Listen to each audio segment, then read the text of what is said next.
All right, people. Toolkit number 30. We're on 30. I think we end at 38, so there's not many left. Kind of sad about that, but that's okay. This is a fun one. Chain rule. Ask anybody who's ever taken calculus, and chain rule is one of their favorites. It's a little tricky to learn, it's a little tricky to get used to, but it saves you so many times. Okay, so this is a good one. Chain rule we use when we have composite functions, so functions inside of functions. So reminder of what composite functions are. If I have f of x equals x plus 3 and I have g of x equals x squared, f of g of x means I'm taking the g of x and plugging it into the f machine. So x squared is going into the f machine, and so we would get x squared plus 3, right? G of f of x means I'm taking the f of x and plugging it into the g machine. So I'm taking x plus 3 and I'm putting it into the g function. So these are different composite functions. Okay. The key is to identify the two functions. My thing is find the inside. Find the inside. And the inside is going to be, if you're doing f of g of x, which is the most common order to do it in, the inside is going to be your g of x. That's the inside of this composite function. Okay. So if I look at this one right here, what is inside? If you said inside is x plus 3, you are right. So my g of x is my inside, and that's going to be x plus 3. All right. What's on the outside? Okay, if I just cover that up, it's a square root, right? So my f of x is just the square root of x, right? And if I plug this into this, I get this, right? Cool. The second one, there's more than one way to do it. Okay, I'll show you both ways. But right now, see if you, and you might come up with the other one here, right? What's the inside? Most people would say g of x equals x squared plus 8. I think that's the easier way to do it, right? And if that's the inside, the outside is raised to the third power. So my f of x is equal to take my input and raise it to the third power. Now, if anybody out there said, what about x squared? Could I do x squared? And you could, okay? What would you do to the x squared after that? You would add 8 and then cube it. So you could do f of x equals x, right, which is this, plus 8 cubed, right? Because then you're plugging this in for this, and we end up with that still. Okay. Again, I think this is preferable because we have polynomial, polynomial. This is a little funkier, right? You could actually do three. You could have g of x, you could have an f of g and an h of x, right? You could have three kind of compositing, which can be fun. All right, how about this one? What's the inside? Look for the inside. What makes sense? What's inside? Yeah, x plus 3 is the inside, right? So just do it. Just go with it. G of x equals x plus 3. What would f of x have to be then? I'm taking these out. So it'd be 2 times something squared. 2 times something squared minus 4 times something. Minus 4 times something. And realize if I plug this in here and this in here, I get back to where I started. Okay, so it's important to be able to find what the inside is so you know what f and g are. Okay, because that's going to lead to the chain rule formula. Okay, here we go. And I'm going to change these. Um, yeah, I'm going to change these two right now before we even look at them. I'm going to change these to be y's. Y equals this, y equals that. That way we can use f and g because it's already f on the outside. Then I'd reuse an f. That's not cool. It's not cool. Okay, so here's the chain rule. So if y equals a composite function of f and g, so f of g of x, then the derivative with respect to x of that composite function is going to be f prime, but then I plug g of x. So plug g of x into f prime. So f prime of g of x times g prime of x. Okay? So you have to identify what f of x is, what g of x is, what f prime of x is, and what g prime of x is.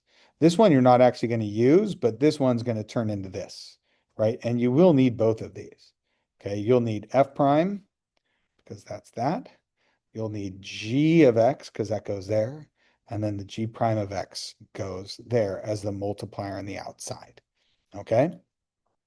So put g of x into f prime of x, then multiply by g prime of x. That's in words. All right, so here we go. Ready? Ready. Let's go. What's the inside? G of x equals, if you said x squared plus 8, that is good. What would f of x have to be then? F of x has to be, yeah, x cubed, right? Do you agree? Good. So now let's find f prime of x. What would that be? So f of x equals x cubed. F prime of x is 3x squared. Nice. All right, what's g prime of x? What is that going to be? 2x. And that's a constant, so that goes away. All right, so let's use our formula. F prime, and we're going to plug in g of x into f prime. So here's my f prime. It's 3x squared, right? So I'm going to go y prime is equal to 3x squared, but I'm going to be plugging in my g of x, right? So g of x goes into f prime of x. So this is going to go into there. All right, so 3 times x squared plus 8. Okay, it's going to be squared, right? So 3x squared, 3x squared, 3 g of x squared. And then we're going to multiply by g prime of x, which is here. So 2x. All right, so y prime is equal to 6x times x squared plus 8 squared. And that's it. I think I'm fine there. Cool? Cool. I like it. You could probably, if this is AP, if you're an AP calculus, AB or BC, you could leave it like this. Mathematically, these are equivalent. Okay, it's kind of nice. I like to clean it up just a little bit. All right, no problem. If you want to try this one on your own, go for it. Find f of x, find g of x, find f prime, and find g prime. Ready, set, go. You can do this. What's the inside? If you said x plus 3, I agree with you. So inside is x plus 3. What's the derivative of that? That's just 1, right? The derivative of this goes away. It's a constant. This is 1x, so that's just going to be 1. All right, this is going to be the square root of x, right? F of x equals square root of x, which is x to the 1/2 power, which means f prime of x is 1/2 x to the 1/2 minus 1. So that's negative 1/2. All right, let's do it. So y prime is going to be f prime, so 1/2 x to the negative 1/2, and I'm plugging g of x into that. Okay, so it is 1/2, and then I'm going to plug in g of x, which is x plus 3, and we're going to raise that to the negative 1/2. And then I'm going to multiply by my g prime of x, which was 1, which does nothing, right? So that's just equal to 1/2 x plus 3 to the negative 1/2 power. Okay. I could mess with this. I can make it look a little bit better. Um,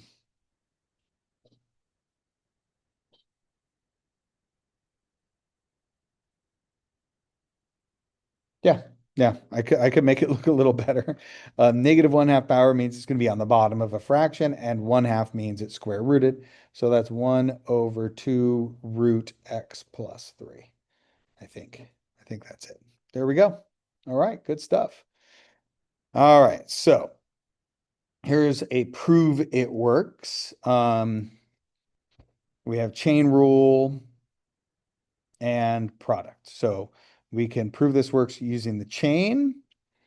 So let's go ahead and find this. So my inside is x plus 1.